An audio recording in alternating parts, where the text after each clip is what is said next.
So ito na nga mga tropa. So kanina 'di ba nakwento ko na may benta tayo na 500 pesos para dun sa vintage na corgi.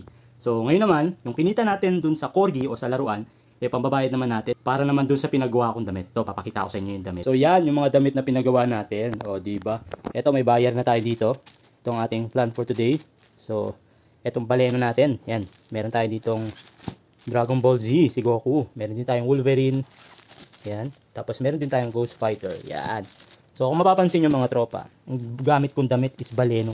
Napakaganda ng damit na ginagamit ko mga tropa. Kaya medyo pricey yung damit natin, worth 500 pesos. Pero hindi kayo magsisisi mga tropa kasi yung print nito napakaganda rin.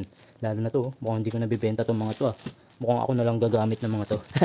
Kung gusto mo makita yung mga design natin mga tropa, pwede nyo silipin yung ating page sa damit na 9 Lives Clothing. So available yan sa aking Facebook, 9 Lives Clothing. So yun lang, shinare ko lang sa inyo na yung kinita natin sa laruan, ginamit natin puhunan para naman sa printing nitong damit na pinagawa natin.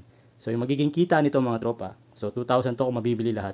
So yun na yung pera natin. Tapos yun naman yung gagamitin natin sa susunod na araw, pambili naman ng mga laruan. Magto-toy hunt naman tayo. So umiikot lang mga tropa. Pero syempre kinuha ko na dun yung pambigay natin sa magulang natin, tapos pang libre kay misis, di ba?